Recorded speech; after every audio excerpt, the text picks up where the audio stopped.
या फेज 6 के अंदर जो घर आज से 1 महीना पहले या 6 महीने पहले 9 करोड़ का था, क्या वो 7 करोड़ का आ गया है?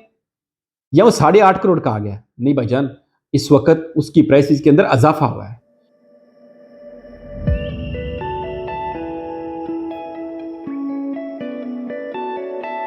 बिस्मिल्लाहिर्रहमानिर्रहीम, अस्सलाम वालेकुम जी, अरसलान तार एक नए व्लॉग के साथ हाज़िर हूँ। अच्छा, आज की इस व्लॉग के अंदर मैं एक डिस्कशन आपके साथ करूँगा कि 2023 के हवाले से, रियल एस्टेट के हवाले से, प्रॉपर्टी की इस वक़्त क्या फंडामेंटल्स हैं, क्या इसके मुहर्रिकात हैं कि इन्वेस्टमेंट के हवाले से। अच्छा, बहुत सारे व्लॉग्स, बहुत सारी चीज़ें चूँकि मार्केट में बैठे हुए हैं, मार्केट में हर रोज़ नए लोग मिलते हैं, नई स्टोरियाँ मिलती हैं, नए जो है वो लोगों के साथ तजर्बात होते हैं। तो ये सारी चीज़ें जो है इनको कंक्लूड करके मैं कोई आने वाले 5-7 मिनट के अंदर जो है वो आपके साथ वो सारे तजर्बात आपके साथ शेयर करने की कोशिश करूँगा कि एक्चुअली रियल एस्टेट मार्केट किस तरह ड्राइव होती है। जिसकी वजह से मैंने अपने पिछले व्लॉग के अंदर भी कहा था कि जी 2023 में रियल एस्टेट मार्केट के अंदर एक अच्छा जो है वो परचेज़र रहेगा, बायर रहेगा, बेशक जो भी हालात, मामलात रहेंगे। जिसके ऊपर बहुत सारे लोगों ने कॉल करके कहा कि नहीं, हमें नहीं लगता कि मुल्क की हालात किस तरह है, क्या मामला चल रहे हैं इस वक्त, हर चीज़ एक नेगेटिविटी जो है मार्केट के अंदर जो है वो फैल रही है। तो इन सारी चीज़ों को देखते हुए फिर भी मैं इस चीज़ के हवाले से ज़्यादा ऑप्टिमिस्टिक हूँ और उसके पीछे 2-4 रीज़न्स थी जिसकी वजह से मैंने अपने पिछले व्लॉग के अंदर ये प्रेडिक्ट किया था कि 2023 रियल एस्टेट मार्केट के हवाले से अच्छा रहेगा। सबसे पहले डिस्कस कर लेते हैं जी कि 2023 के अंदर मैंने किस वजह से कहा कि अच्छा रहेगा। पहली रीजन पहली रीजन ये थी कि रियल एस्टेट मार्केट के अंदर इन्वेस्टर्स कितनी तरह के होते हैं। अच्छा, 2-3 तरह के इन्वेस्टर्स होते हैं, पहले उनको डिस्कस कर लेते हैं। सबसे पहले वो होते हैं जी कि जो कि मार्केट के अंदर ट्रेडिंग करने के लिए आते हैं। ये वो इन्वेस्टर होते हैं जो कि सीजनल इन्वेस्टर होते हैं, जो कि जिस वक्त मार्केट के अंदर 2-3 साल बाद मार्केट के अंदर बहुत ज्यादा तेजी आ रही होती है, जिस वक्त प्लॉट की प्राइसेस जो है वो सुबह और दोपहर और शाम को और होती है, तो ये वाला जो सीजनल इन्वेस्टर्स होता है ये मार्केट के अंदर एक्टिव हो जाते हैं। अब ये क्या कर रहे होते हैं, ये ज्यादातर आपकी बयाना माफिया होते हैं। ये मार्केट के अंदर से बहुत कम चांसेस होते हैं कि ये प्लॉट की पूरी प्राइस दे के अपने नाम के ऊपर ट्रांसफर करवाएंगे। इसमें मेजॉरिटी जो मार्केट के अंदर डीलर्स हजरात होते हैं, ये होते हैं जिन्होंने एक चीज जो है वो फॉर एग्जांपल 10 रुपए की है, इसको 9 रुपए की लेके 12 रुपए की बेचने की कोशिश कर देनी है। और ये ज्यादातर होती है बयाने के ऊपर ही मार्केट, जिसके अंदर लोग इस हाइप को जो है वो कैच करते हैं और उसमें से पैसा कमाते हैं। ये एक सीजनल इन्वेस्टर्स होते हैं जो कि बहुत शॉर्ट टाइम के लिए आते हैं और इनकी लाइफ मैक्सिमम जो होती है वो 2 महीने से लेके 6 महीने तक होती है कि इन्होंने 2 से 6 महीने तक मार्केट के अंदर एक्टिव रहना है और उसके बाद आहिस्ता आहिस्ता ये मार्केट से एग्जिट करना शुरू कर देते हैं। दूसरा वो इन्वेस्टर होता है जो कि आपका आता है जो कि मार्केट के अंदर एक उस टाइम आता है जिस टाइम उसको पता होता है कि मैंने आज प्लॉट की प्राइस ली, ठीक है, एक सर्टेन प्राइस के ऊपर एक चीज ली, वो अपने नाम के ऊपर उस प्लॉट को ट्रांसफर करवा लेता है और उसके अपने जेन के अंदर जो उसकी होल्डिंग पावर होती है वो होती है जी 4 महीने से लेके 8 महीने, 1 साल मैक्सिमम वो आप वक्त कहते हैं। और ज्यादातर चांसेस ये होते हैं कि वो 3 से 5 महीने, 6 महीने के अंदर वो भी मार्केट से एग्जिट कर जाते हैं। लेकिन वो क्या करते हैं कि वो एक प्लॉट को उस वक्त लेते हैं जिस वक्त उनको पता होता है जी कि इसके अंदर से हमें फॉर एग्जाम्पल 5 लाख या 7 लाख सस्ता में प्लॉट मिल रहा है और ये हमें 2 से 3 महीने हम इसको मार्केट में होल्ड करेंगे और ये 2-3 लाख रुपए, 4 लाख रुपए इसकी एक्चुअल ग्रोथ होगी और उसके बाद जो है हम इसको मार्केट से बेच देंगे और हम 10 से 15 लाख रुपया जो है वो एक 10 मिलियन, 20 मिलियन की इन्वेस्टमेंट के अगेंस्ट हम लेके मार्केट से एग्जिट कर जाएंगे। ये इन्वेस्टर कौन होते हैं? ये इन्वेस्टर्स वो होते हैं कि जो कि मार्केट के अंदर उस हाइप को कैच करने की तो कोशिश करते ही करते हैं, लेकिन थोड़ा सा सेफ प्ले करते हैं कि यार मैं अपने नाम पे ट्रांसफर करवा रहा हूँ, ये रिस्क में थोड़ा सा कम होते हैं, लेकिन रिस्क ही होता है, लेकिन ये कम रिस्क में आते हैं। तीसरा इन्वेस्टर वो होता है कि जो कि आपका फाइल्स के अंदर इन्वेस्टमेंट कर रहे होते हैं। अब वो देखते हैं मार्केट के अंदर कौन सी फाइल्स के अंदर इस वक्त जो है वो सबसे ज्यादा काम हो रहा है, कौन सी फाइल्स जो है जिसके ऊपर लोगों का इस वक्त सबसे ज्यादा रुझान है। वो एक फाइल लेंगे, ज्यादातर उनकी कोशिश होगी कि वो कैश के ऊपर डील करेंगे, एफिडेविट फाइल्स लेंगे जिसके अंदर उनको कोई ट्रांसफर फीस नहीं देनी पड़ती, जिसके अंदर उनको कोई ऐसा जो है वो बहुत ज्यादा हैसल वेट नहीं करना पड़ता। अच्छा, वो क्या कर इन्वेस्ट कर रहा होता है, वो ये कर रहे होते हैं कि जी फॉर एग्जांपल जिस तरह इसकी बड़ी प्राइम एग्जांपल है आपकी डीएचए कोयटा की इन्वेस्टमेंट और डीएचए भावलपुर की इन्वेस्टमेंट।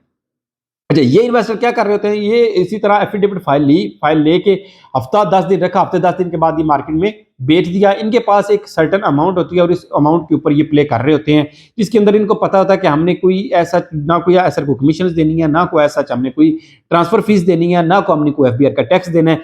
ये ज्यादातर अपनी उस कैश के पैसे को रोटेट करके उसमें से पैसा कमाते हैं। अच्छा, और इसके बाद जो चौथा और पक्का इन्वेस्टर होता है वो होते हैं जी आपका एंड यूजर।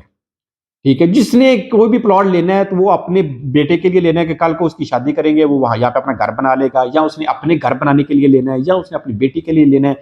ये एक लॉन्ग टाइम इन्वेस्टर होता है जो कि रियल इन्वेस्टर होता है मार्केट के अंदर। जिस वक्त मार्केट चल रही होती है, जिस वक्त मार्केट के अंदर ये सारी चीजें हाइप आ रही होती है, तो ये जो पीछे वाले मैंने 3 कैटेगरीज आपके साथ डिस्कस की, जिसमें फाइल्स का इन्वेस्टर आ जाता है, जिसके अंदर आपका बयाना माफिया आ जाता है, जिसके अंदर आपके प्लॉट्स के अंदर का वो इन्वेस्टर आ जाता है जो कि शॉर्ट टाइम के लिए पैसा बनाने के लिए आता है, तो ये सारे के सारे गायब हो जाते हैं। जिस टाइम ये वाला इन्वेस्टर मार्केट से गायब होता है तो उस वक्त आपको मार्केट के अंदर जो आपके जितने भी प्रॉपर्टी के रिलेटेड लोग हैं वो ये कहेंगे जी कि मार्केट डेड हो गई है, मार्केट स्लो हो गई है।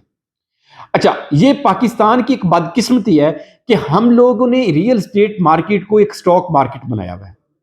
अब ये देखिए कि पाकिस्तान की रियल स्टेट मार्केट के अंदर पूरी दुनिया की मार्केट उठा के देख लें, किस जगह के ऊपर इस तरह कैश की डीलिंग्स हो रही होती हैं, जिसके अंदर आपको आज प्राइस हो रहा है, सुबह प्राइस हो रहा है, बल्कि सुबह दोपहर शाम में प्राइसेस चेंज हो रही होती हैं। हम इस चीज को जो प्राइसेस का उतार चढ़ाव है इसको हम कह रहे होते हैं प्रॉपर्टी की मार्केट के अंदर, कि मार्केट के अंदर तेजी है और मार्केट के अंदर सुस्ती है। हालांकि ये रियल एस्टेट मार्केट के नॉर्म्स ही नहीं है, ये रियल एस्टेट मार्केट इन चीजों के ऊपर ट्रेड ही नहीं हो रही होती। अब दुनिया की सारी रियल एस्टेट उठा के देख रहे, सबके अंदर क्या होता है कि लोग यहाँ पे इन्वेस्टमेंट करते हैं, एसेट्स बनाते हैं, एक अपना असासा बना के एसेट बना के वो एक जगह साइड पे कर देते हैं, उनका एक्चुअल बिजनेस और होता है। लेकिन यहाँ पे लोगों ने इसको अपना फर्स्ट बिजनेस बना लिया हुआ है कि यहाँ पे आया, पैसा कमाया, पैसा कमा के यहाँ से एग्जिट कर गया, और फिर मार्केट से वही पैसा जब से निकलता है तो किन लोगों को नुकसान होता है, जो एंड यूजर होते हैं उनको नुकसान होता है। अच्छा, अभी की जो हालात हैं, जो अभी के इस वक्त हम करंट सिनेरियो को डिस्कस करते हैं, जिसके अंदर मैं भी आपको वीकली बेसिस के ऊपर आपके साथ डिस्कस कर रहा होता हूं कि आज इस वीक के अंदर क्या मार्केट के अंदर प्रोग्रेस रही, क्या अपडेट्स रही। इसी तरह बाकी भी आपको प्रॉपर्टी के बहुत सारे लोग जो है वो इस हवाले से डिस्कस कर रहे होते हैं। तो इसमें हम लोग ये चीज कह रहे होते हैं कि मार्केट के अंदर इस वक्त जो है वो बिल्कुल भी जो है वो हमें कोई बहुत ज्यादा प्राइसेस के अंदर अप्स एंड डाउन्स नजर नहीं आ रहे, बल्कि एक एक्चुअल मार्केट की जो ग्रोथ है उसी के हवाले से मार्केट के अंदर ट्रेडिंग हो रही है। अच्छा, अब बात कर लेते हैं जी कि मैं 2023 के अंदर चीजों को क्यों मैं कह रहा था कि इसके अंदर बेहतरी रहेगी, इसके अंदर इन्वेस्टर रहेगा, इसके अंदर जो है वो आपका परचेजर मार्केट के अंदर रहेगा। 2023 के अंदर आपको ये जो 3 कैटेगरीज के लोग हैं, जो कि सीजनल लोग होते हैं, जो कि सीजनल इन्वेस्टर्स होते हैं, ये आपको मार्केट के अंदर बहुत ज्यादा शायद एक्टिव होते हुए नजर ना आए।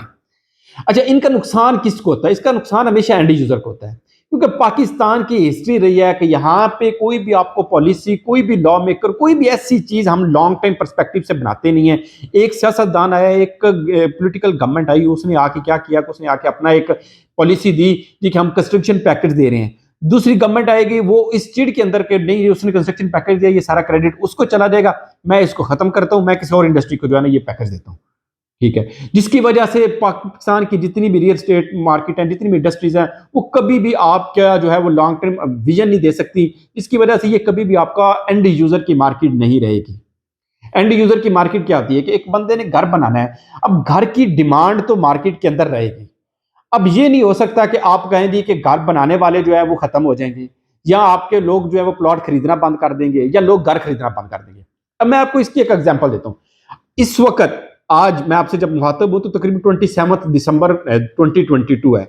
किसी भी प्रॉपर्टी के बंदे के साथ आप जिस वक्त भी आप बात करेंगे तो आपको लगेगा कि जी इस वक्त वर्स्ट टाइम चल रहा है रियल एस्टेट मार्केट का पाकिस्तान के अंदर, प्रॉपर्टी के अंदर।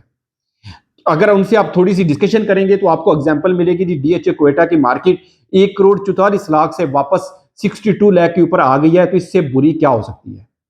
आपको एग्जांपल मिलेगी जी कि डीएचए भावलपुर के अंदर सेक्टर जी की 4 मरला कमर्शियल जो है 1,60,00,000 रुपए का था, आज आपको 96-97 लाख का मिल रहा है। इससे बुरी एग्जांपल क्या होगी। आपको इसी तरह की एग्जांपल्स मिलेंगी डीएचए भावलपुर के जनरल फाइल्स की, इसी तरह की आपको एग्जांपल मिलेंगी डीएचए गुजरावाला की, इसी तरह की आपको एग्जांपल मिलेगी डीएचए मुल्तान के अंदर। तो ये सारी एग्जांपल्स देने का मकसद क्या होता है कि ये सारी की सारी मार्केट्स जो थी, ये पिछले कोई 1-1.5 साल के अंदर इन्हीं 3 तरह की कैटेगरीज के जो लोग थे, इनका इनके ऊपर होल्ड था। अभी क्या हुआ है कि ये लोग जब मार्केट से एग्जिट किया है तो मार्केट के अंदर प्राइसेस वापस नीचे आ गई। अब डीएचए क्वेटा के अंदर अगर आप थोड़ा सा गौर करें तो 27 लाख से जिस वक्त मार्केट ये ऊपर जाना शुरू हुई, तो उस वक्त क्या हुआ, ये आपकी एफिडेविट फाइल्स मार्केट के अंदर आना शुरू हुई थी। एफिडेविट रेट ऊपर लेके गया था। एफिडेविट रेट क्या था कि वो एफिडेविट फाइल बिकती थी और उसमें बिकती इस तरह थी कि कैश के ऊपर लोग आते थे, अपना पैसा लेके आते थे, डीएचए क्वेटा के अंदर आते थे, वहां से अपनी कैश का पैसा दिया अगले बंदे को, और अगला बंदा इस चीज को खुशी कैश लेते थे और क्या करते थे, आप फाइल उनको दे देते थे। और ये इसी तरह चलते चलते चलते ये 1 करोड़ 44 लाख इन्होंने टच किया। 1 करोड़ 10-15 लाख तक तो आपका एफिडेविट फाइल बिकती रही। उसके बाद मार्केट के अंदर ओल्ड एलोकेशन और न्यू एलोकेशन इनके ऊपर जो है वो 15-20 लाख 30 लाख रुपए ऐड हुआ। और उसके बाद से क्या हुआ, जो आपका मेजर इन्वेस्टर था जिस वक्त वो मार्केट में से निकलना शुरू हुआ, तो आपका जो एंड यूजर है वो मार्केट के अंदर फंसना शुरू हो गया। और अभी एंड यूजर ही यहाँ पे फंसा हुआ है। हालांकि 11 जनवरी को इसका बैलेट है, उसके बावजूद भी हमें इसके अंदर कोई भी चीज बहुत बड़ी हाइप नजर नहीं आ रही। वजह क्या है कि 99% लोग तो क्वेटा के अंदर वो थे जिन्होंने क्वेटा देखा नहीं हुआ, जिन्होंने बलोचिस्तान देखा नहीं हुआ था। ठीक है, वो यहाँ पे फाइल्स बाय कर रहे थे, प्रॉफिट कमा रहे थे, प्रॉफिट कमा के एग्जिट कर जाते थे, दोबारा एंट्री लेते थे, अपना पैसा इंजेक्ट करते थे। फाइल रेट जो है वो इसी पैसे के इंजेक्ट होने से और पैसा निकलने से यही इसी मार्केट जो है वो ट्रेड हो रही थी। ये सबसे बड़ी रीजन थी। अब जब मार्केट में बैलेट की डेट आई है, डेट होने के बाद लोगों ने कहा कि हम प्लॉट बाद में किस तरह सेल करेंगे।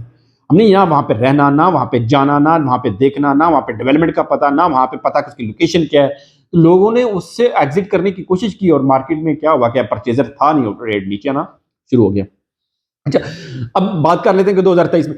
अब मैं आपको बात कर रहा था कि किस वजह से ये बेहतर है। अभी सबसे वर्स्ट टाइम चल रहा है 2022 में, दिसंबर 2022 में। अपनी बात के ऊपर वापस आते हैं। तो इस वक्त भी अगर आप देखें तो मुझे बताएं, क्या घरों की प्राइसेस कम हुई हैं? या फेज 6 के अंदर जो घर आज से 1 महीना पहले या 6 महीने पहले 9 करोड़ का था, क्या वो 7 करोड़ का आ गया है? या वो 8.5 करोड़ का आ गया है? नहीं भाईजान, इस वक्त उसकी प्राइसेस के अंदर इजाफा हुआ है। आपको जो प्लॉट घर 9 करोड़ का था वो आज 9.5 करोड़ का बिक रहा है। आपका जो घर 10 करोड़ था वो 10.5 करोड़ का बिक रहा है। क्योंकि घरों की डिमांड है, ये एंड यूजर की प्रॉपर्टी है। यहाँ पे इन्वेस्टर नहीं आता, यहाँ पे ये 3 कैटेगरीज के इन्वेस्टर्स हैं, ये नहीं आते। यहाँ पे सिर्फ एंड यूजर आता है। और इसके आपका कोई भी घर आप इस वक्त 1 कनाल का आप देख लें, आपका अभी भी यहाँ पे उसकी ट्रांजेक्शन हो रही हैं, अभी भी वहां पे यहाँ पे वो बिक रहे हैं। आप ये देख लें कि 8 करोड़ से लेके 18 करोड़ तक आपको 1 कनाल का घर डीएचए फेज 6 के अंदर मिल रहा है। क्या इनकी प्राइसेस के अंदर कमी आई है? नहीं आई। ना ही आपको जितने भी पोजेशन वाले फेज हैं, लाइक फेज 6, फेज 5, फेज 8, इनके अंदर कोई भी प्लॉट की कीमत के अंदर आपको कमी नजर नहीं आएगी इस टाइम भी। जहां पे आपको नजर आ रहा है कि 80 लाख रुपए की फाइल जो है वो 80 लाख रुपए की करेक्शन के साथ 1 करोड़ 44 लाख वाली फाइल आपको आज 60-62 में मिल रही है, वहीं पे आपको ये वाले प्लॉट की प्राइसेस कमी नजर नहीं आई, क्योंकि ये पोजेशन मैच्योर फेजेस है, ये एंड यूजर के फेजेस हैं। एंड यूजर हर टाइम रहता है, एंड यूजर आगे भी रहेगा। अगर आप लोगों का प्लान है घर बनाने के हवाले से, घर खरीदने के हवाले से या इस तरह के हवाले से, तो ये मत सोचें कि जी हम आज वेट कर लेते हैं, मजीद आगे हालात खराब हो रहे हैं तो हमारा जो घर है जो आज हमने 8 करोड़ तक का था ये हमें 7 करोड़ में मिल जाएगा या 7.5 करोड़ में मिल जाएगा। ये कभी भी नहीं होगा, कतई नहीं होगा। एंड यूजर इसके अंदर नुकसान में रहेगा, वो दोबारा उसकी प्राइसेस इंक्रीज ही होगी। अलबत्ता जो आपकी फाइल्स की प्राइसेस हैं, जो फाइल्स का इन्वेस्टर है, जो शॉर्ट टाइम का इन्वेस्टर्स है, उसकी इसमें से थोड़ी सी कुछ अरसा के लिए छुट्टी हो जाएगी। वो दोबारा एक्टिव होंगे, दोबारा उनका सीजन आएगा, लेकिन कब आएगा ये गवर्नमेंट्स डिसाइड करेंगी। कब गवर्नमेंट्स इनको रिलीफ देती हैं, कब इसके ऊपर टैक्सेस के ऊपर इंपैक्ट आता है। अब एक बंदा 10 करोड़ की प्रॉपर्टी ले रहा है, उसको अगर 15 लाख रुपया उसके ऊपर टैक्स और ट्रांसफर फीस पड़ रही है, उसको फर्क नहीं पड़ता। लेकिन एक बंदे ने अपना प्रॉफिट मार्जिन ही 15 लाख रुपया रखा है और 1 करोड़ की वो इन्वेस्टमेंट कर रहा है, तो अगर उसके ऊपर उसको 10-15 लाख रुपया जो है वो देना पड़ जाएगा, उसको बहुत फर्क पड़ेगा, वो नहीं आएगा। तो ये एक छोटी सी डिस्कशन थी जिसके अंदर मैं आपको बताने की ये कोशिश की कि जो एंड यूजर है उसके लिए कभी भी मार्केट ना तेज होती है, ना उसको तेज मार्केट का फायदा होता है, ना उसको स्लो मार्केट का फायदा होता है। उसने अपने टाइम के ऊपर, जब उसके पास बजट होना है, जब उसने प्लान करना है, उनको उसी टाइम मिलना ही मिलना है। उन्होंने उस टाइम वो चीज प्रॉपर्टी लेनी है। अगर वो टाइम वो मार्केट को देख के मार्केट रूमर्स के ऊपर अपना मिस कर देंगे, तो आपको कभी भी आपके घर की कीमत आपको करेक्शन में नजर नहीं आएगी। आपको कभी भी आपके जो है वो प्लॉट, जो पोजेशन वाले प्लॉट्स हैं, उनके अंदर आपको कोई ऐसा करेक्शन नजर नहीं आएगी अनटिल अनलेस कि कोई बहुत ज्यादा मजबूर बंदा हो जो मार्केट से आपको 5-7 लाख रुपए, 10 लाख रुपए सस्ती कोई चीज दे दे।